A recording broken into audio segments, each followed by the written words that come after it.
Hey everybody, it's Savannah Taylor, the Gardenista, your kitchen garden coach. And if you've been following me for any length of time, you know that this raised bed behind me has gone through quite a bit of a transformation. Just a couple months ago, I put my sweet potatoes in here to grow slips, and that's all I was gonna do. But it kind of turned into an accidental island of misfit toys. The compost tea that I use, sometimes the seeds have not completely broken down. And so, ladies and gentlemen, I introduce to you cucumbers, yellow squash, and tomato. So I just went ahead and let them grow there because I had pretty much harvested all the sweet potato slips that I was going to need. I've got way more than enough. So I went ahead and let them have the bed. Okay. So anyway, 12 things to grow for the fall. Now, for some of you, I know you live in areas where when fall comes, fall really comes, as in the temperatures drop. But for those of you who live, I live in Southern California, so it really doesn't start getting cooler until about Halloween. And then that's when it pretty much stays a consistent cool. Okay. So I'll just keep that in mind with these particular things that I'm going to recommend for fall. Starting with the fact that if you do have a longer, warmer growing season, you can still continue to plant. You got a little bit of time to still continue to plant your sweet potatoes. Now, if you've missed that video, it's actually a 3-part series. It's not a long process. There's just little steps that are included in there, and I'll put a link down below to how to grow sweet potatoes, because you still have a little bit of time to get them in the soil if you live in an area that has a longer, warmer growing season. And even if by warmer, I mean it's no longer in the triple digits. We're talking about it's now in the 70s at night still. You're good. Okay. So sweet potatoes are an excellent, you can still have them in time for, I would say, part of the holidays, maybe a little bit past Thanksgiving.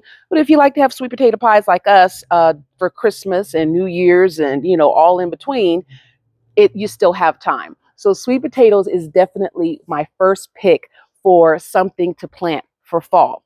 The next thing that I recommend, and this, by the way, if you have a small space, the video link that I put down below shows you how you can grow yams in a small space. I do it in grow bags as well as direct sow in the soil. So if you just have a little porch, patio, whatever, and you just want to grow a bag of some yams, sweet potatoes, I got you. Okay. A lot of these things, I always try to keep you guys in mind if you have a small space. Now, this next thing, this is going to be a little bit of an exception for obvious reasons. Pumpkins. Pumpkins, if you're going to need some space, because I'm growing the super max pumpkins. I want to have a little pumpkin patch party for my nieces and nephews and my kids. Well, my kids are a little bit bigger, but they still like the little pumpkin patch thing. But these are going to be the super max pumpkins. So they're going to get up to like about 100 pounds. If you have some space for that, there's still time to get those in the soil in time for Halloween as well. And man, they grow fast. Okay. So you can, it's a lot of fun to watch them grow pumpkins, especially the ones this size.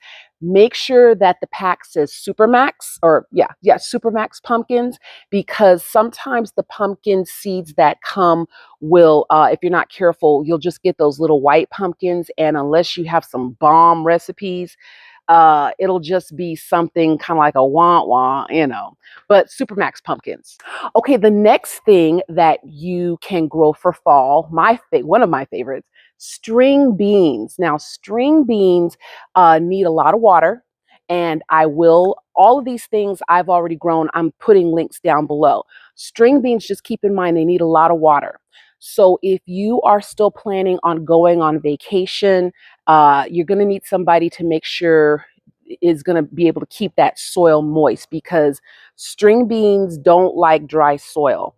And as I've also said in that video, you want to harvest often and you want to harvest early when it comes to string beans, because if you don't, the plant will send a signal to itself that it's done, and then it'll go to seed, and that's not what you want. Okay, so string beans is another thing that you can absolutely plant for fall.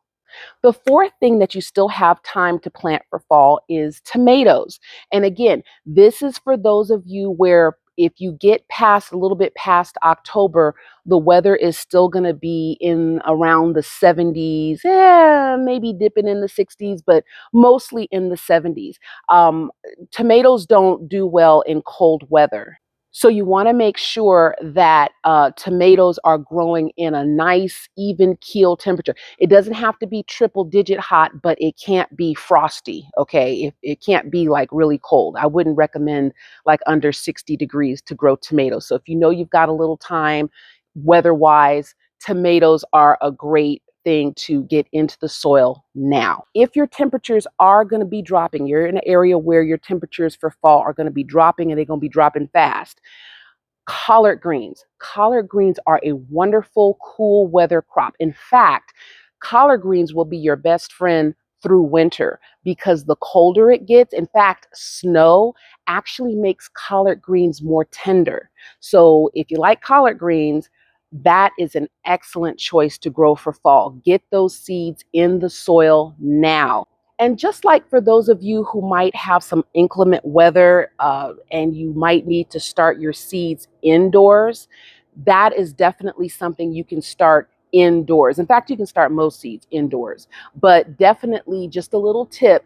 If you're in an area where the weather is still kind of like questionable, the wind's blowing and stuff is all acting up, check out my videos on how to start your seeds indoors. And then when everything calms down, you just come right on out and plop them babies in the soil. Okay, so the next thing, I'm giving you guys a bundle deal on this. The next thing that you can grow for fall are your root vegetables. What are your root vegetables? That's your carrots, your beets, your radishes, your parsnips, all of those things that grow underground. Root vegetables love cool weather. You do not want to grow root vegetables in hot weather because it will go to seed. And what do we mean by that? Another thing they call it is bolting. That means you're going to see flowers. And on some things, when you see flowers, that's a great thing. That means you're about to get fruit.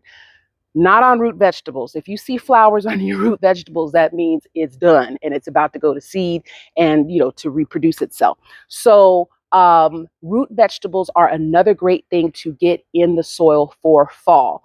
And again, if your weather is still super hot, but you know it's going to cool down, you can go ahead and get it in the soil. And then by the time it gets going, it should be fine. The weather, when the weather's cool and whatnot.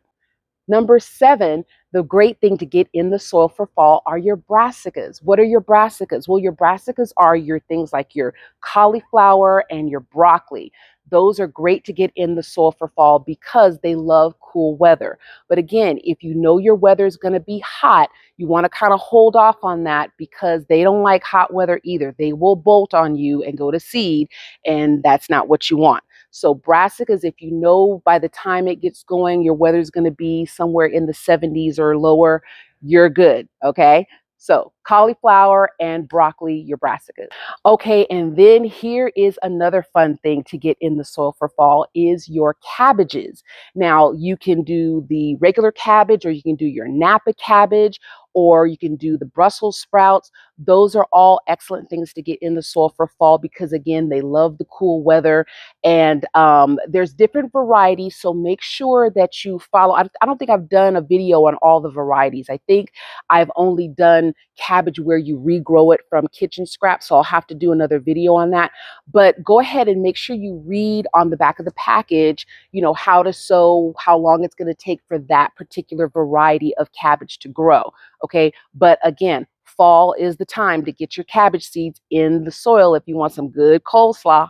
Okay, so now the next 2 things that you need to get in the soil for fall, which is safe now to get in the soil for fall, is things like your kale and your lettuces. All right. Now, I did talk about a warm weather blend for lettuce.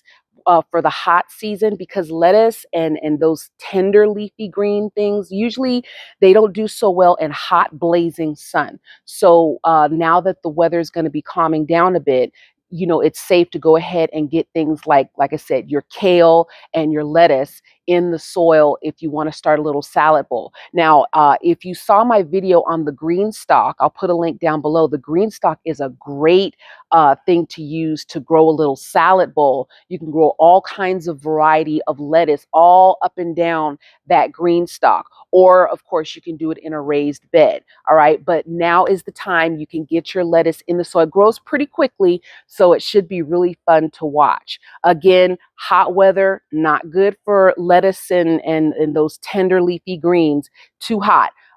Now, I do have some people who wrote in and said that they were able to successfully grow lettuce during this summer. However, they did have kind of a shady area. So you can try it, but I recommend that if you're in a hot area and you're trying to grow lettuce, make sure you get, and these are in my Amazon store, it's called a heat wave blend. All right. And also Butter Crunch variety lettuce does very well in hot weather too. But again, for the most part, lettuce is a cool weather crop.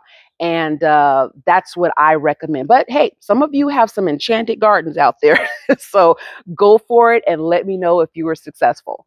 Now, the next thing you want to get in the soil is your garlic. Now, garlic has a very long growing season, so you can actually plant garlic anytime because it takes about 6 months for garlic to grow. Now, I haven't really done the research in terms of what weather it does the best in. I just know that fall is the time where a lot of people do put their garlic in the soil.